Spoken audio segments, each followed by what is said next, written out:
Olá, viajantes. Imagine um homem caminhando em plena luz do dia, com uma lanterna acesa, cercado por pessoas, mercados, templos e poder, e ainda assim, afirmando que não consegue encontrar um ser humano de verdade.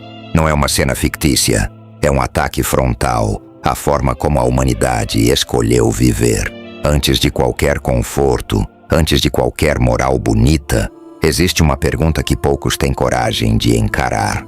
Você vive por convicção, ou apenas repete o que lhe ensinaram a chamar de vida?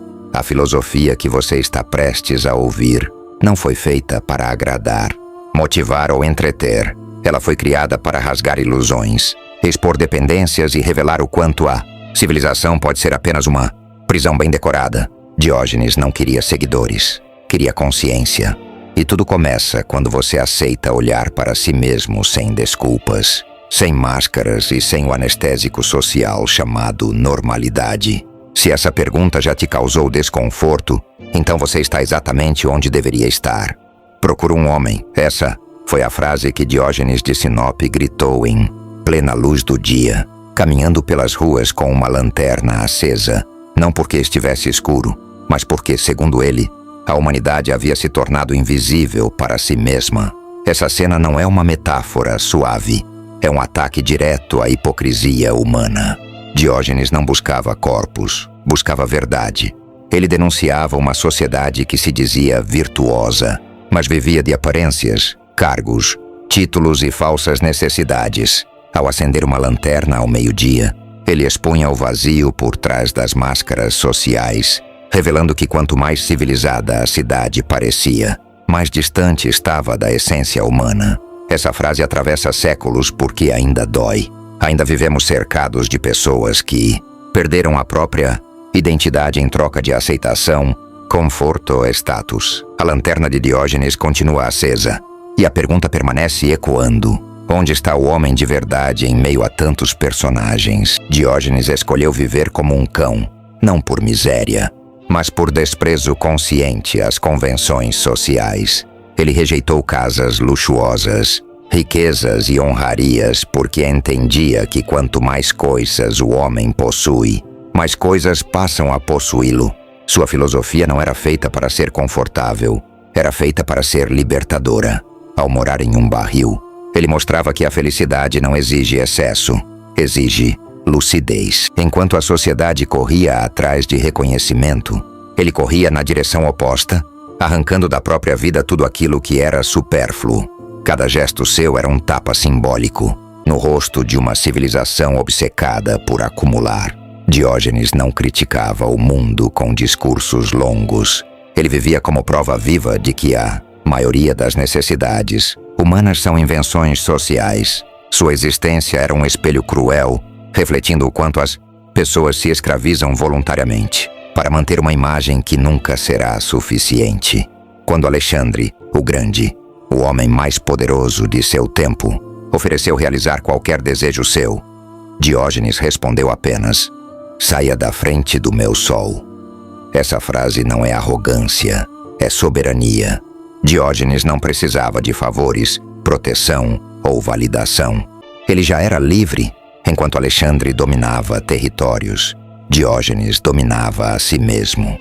Esse encontro revela uma verdade incômoda. Poder externo não significa poder interior. A maioria das pessoas se curva diante de quem tem status porque confunde autoridade com valor. Diógenes desmonta essa ilusão com poucas palavras, mostrando que quem nada precisa não pode ser controlado. A verdadeira liberdade não vem de conquistas grandiosas, mas da ausência de dependências. Quem depende de aplausos, cargos ou posses, vive à mercê do mundo. Diógenes escolheu o sol, não o império.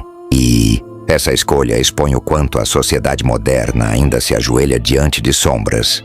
A filosofia de Diógenes é uma acusação direta ao modo como vivemos. Ele denunciava a moral seletiva, a falsa virtude e a vida guiada pelo olhar alheio. Para ele, a maioria das pessoas não vive, representa, trabalha para sustentar desejos que não escolheu, segue regras que não questionou e chama isso de normalidade. Diógenes cuspia nessa normalidade com cada ato seu. Ele entendia que a civilização, quando não questionada, se torna uma prisão elegante. Seus gestos extremos não eram loucura, eram método. Ele forçava o desconforto para despertar consciência. Sua vida perguntava, sem pedir permissão: quantas das suas escolhas são realmente suas? Quantos medos você chama de prudência? Quantas correntes você chama de estabilidade? Diógenes não queria seguidores, queria homens acordados. Sua filosofia não oferece consolo, oferece clareza. E clareza quase sempre dói. Talvez a maior herança de Diógenes seja o convite brutal à honestidade radical consigo mesmo. Ele não prometeu felicidade, prometeu liberdade. E liberdade cobra um preço alto: desapego, coragem e a disposição de ser estranho em um mundo que recompensa a conformidade. Ao olhar para Diógenes, não se trata de imitá-lo, mas de escutar o que sua vida ainda denuncia. Em um mundo obcecado por mostrar, ele escolheu ser. Em uma sociedade que acumula, ele subtraiu. Em uma era de ruído, ele falou pouco e viveu alto. Se essa reflexão te atravessou, agradeço profundamente pela sua atenção até aqui. Se inscreva no canal, curta o vídeo e siga acompanhando, porque questionar a própria vida talvez seja o ato mais radical que ainda nos resta. Se você chegou até aqui, não foi por acaso. Permanecer até o fim já é um sinal, raro em um mundo treinado para fugir do silêncio e da verdade. Diógenes não buscava aplausos, buscava consciência. E se essas palavras ecoaram em você, então algo despertou. Agradeço profundamente por ter cedido seu tempo e sua atenção a essa reflexão, porque tempo é o único recurso que não se recupera. Se este conteúdo te provocou, te incomodou ou te fez questionar a própria forma de viver, inscreva-se no canal e curta o vídeo, para que essa mensagem continue alcançando quem ainda vive no automático. Compartilhe este vídeo com aquela pessoa que você sabe que precisa ouvir isso, mesmo que ainda não esteja pronta para concordar. Às vezes, uma única lanterna, acesa no meio do dia, já é suficiente para iniciar uma ruptura interior. Obrigado por estar aqui, por ouvir até o fim e por escolher não permanecer completamente no escuro.